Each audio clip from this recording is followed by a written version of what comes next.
Hola a todos, les invitamos a disfrutar con nosotros de esta interesante historia. Bienvenidos. Todos conocen la historia de Leónidas y los 300 en la batalla de las Termópilas, pero es muy poco lo que se sabe de la vida del rey espartano antes de ese momento.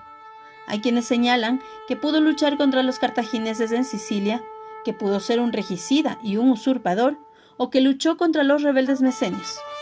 A continuación trataremos de reconstruir esos años desconocidos de la vida de Leónidas.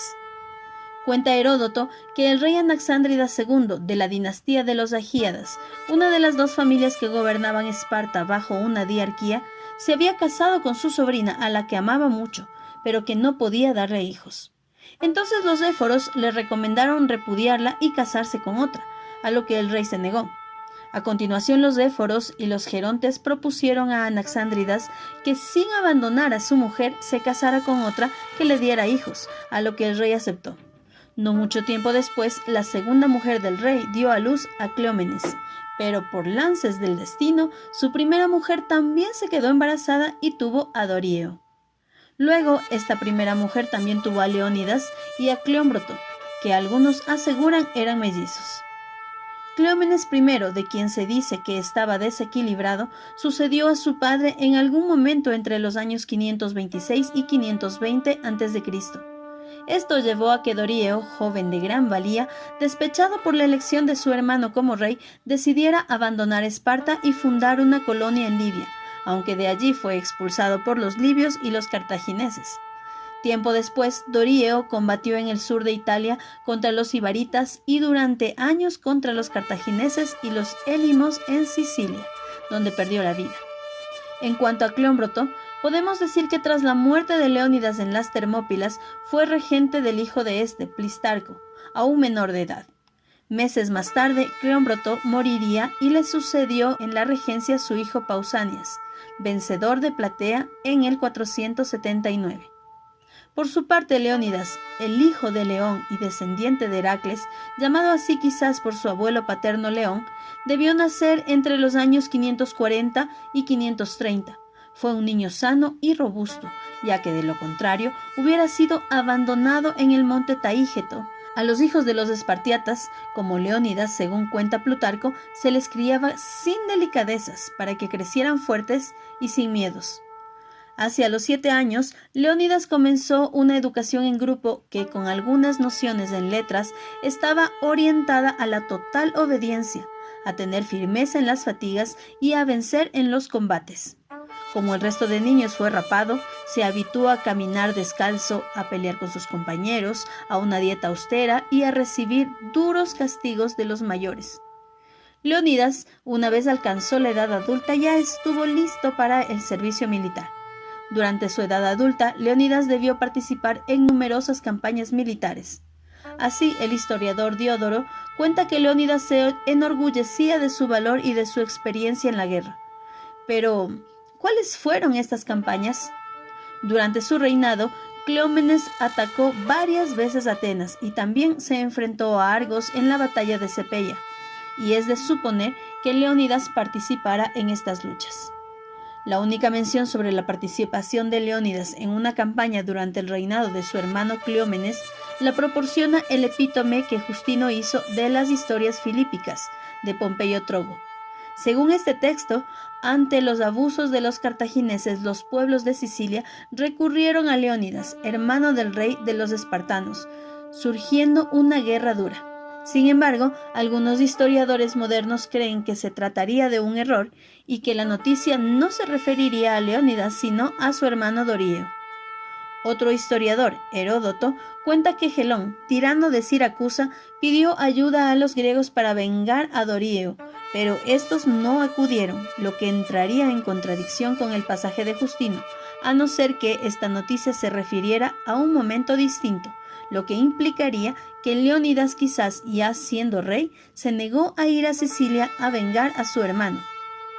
Además de campañas militares en el reinado de Cleómenes, podemos encontrar intrigas palaciegas como las que llevaron al derrocamiento en el año 491 de Demarato, rey espartano de la dinastía Euripóndida, y a la entronización de Leotíquida II. es imposible conocer el papel que Leónidas pudo tener en estos sucesos. Meses después del destronamiento de Demarato, se descubrió la conspiración de Cleómenes contra este rey, lo que le llevó a huir de Esparta. Más tarde, se dirigió a Arcadia e intentó organizar una revuelta, coaligando a los arcadios contra Esparta. Entonces, los espartanos permitieron a Cleómenes regresar a Esparta, donde sufrió un ataque de locura que empujó a sus parientes, según Heródoto, a encadenarlo en un cepo. Cabe preguntarse entonces si Leónidas fue uno de esos parientes que derrocaron a Cleómenes y si ya por entonces tomó el poder, al menos como regente.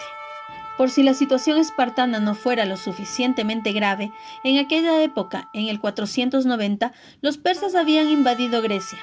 Los atenienses les pidieron ayuda y los espartanos decidieron socorrerlos. Sin embargo, no podían hacerlo hasta que acabara el festival de la Carneia, por lo que debieron esperar a después de la luna llena. Al final, tras una marcha a toda prisa, quizás encabezada por el mismo Leónidas, los espartanos consiguieron llegar a Maratón, pero 1 o 2 días después de la batalla. Otra explicación dada para la ausencia espartana en Maratón es la de una supuesta revuelta de los hilotas mesenios, a la que sin duda Leónidas, como gobernante de facto de Esparta, debió hacerle frente. Según un dudoso testimonio de Platón, durante la invasión persa, los mesenios guerrearon contra los espartanos, lo que impidió a estos defender Grecia. Otros indicios también apuntan a la existencia de la revuelta, aunque es un debate aún abierto. Tiempo después, quizás en el 489 o 488, cuenta Heródoto cómo Cleómenes, aún preso, consiguió un cuchillo con el que empezó a hacerse cortes hasta que murió. Sin embargo, algunos historiadores modernos creen que fue asesinado por los espartanos, que le consideraban un peligro para Esparta. Por lo tanto, Leónidas, que nunca había esperado alcanzar el trono, se convirtió en rey. Pero, ¿estuvo Leónidas I involucrado en la muerte de su medio hermano? ¿Fue un regicida? Es difícil afirmarlo. Lo que sí parece seguro es que usurpó el trono de su sobrino Eurianacte, hijo de Dorieo, que tras la muerte sin hijos varones de Cleómenes y la de su padre en Sicilia, debía haber ocupado el trono. Aunque existen otras posibilidades, como que el Dorieo, padre de Eurianacte, fuera distinto al hermano de Leónidas, que Eurianacte fuera un hijo bastardo, o que en realidad Dorieo fuera menor que Leónidas. Otros autores señalan que Leónidas sucedió a Cleómenes porque él, a diferencia de su sobrino, tenía la condición de hijo de rey, lo que le dio preeminencia en el orden sucesorio. Debió ser también en estas fechas cuando Leónidas, quizás para reforzar su posición como rey, se casó con su sobrina Gorgo, la única hija de Cleómenes, de unos 20 años y mucho menor que él, con la que tuvo a su hijo y sucesor Pristarco. De lo poco que sabemos sobre Gorgo, se desprende que era inteligente y orgullosa. La inteligencia de Gorgo queda reflejada en Heródoto, quien cuenta que siendo aún una niña ya aconsejaba a su padre sobre asuntos militares. Por su parte, Plutarco muestra a una Gorgo altanera. Cuenta que una mujer de el Ática preguntó a Gorgo: ¿por qué vosotras espartanas sois las únicas que gobernáis a vuestros hombres? A lo que ésta le respondió: porque somos las únicas que alumbramos hombres. Nada más sabemos de Leónidas hasta la segunda invasión persa de Grecia y la bien conocida batalla de las Termópilas, aunque esa es otra historia. Si te gustó el video, dale like, suscríbete, comparte y comenta con tu opinión o cualquier sugerencia.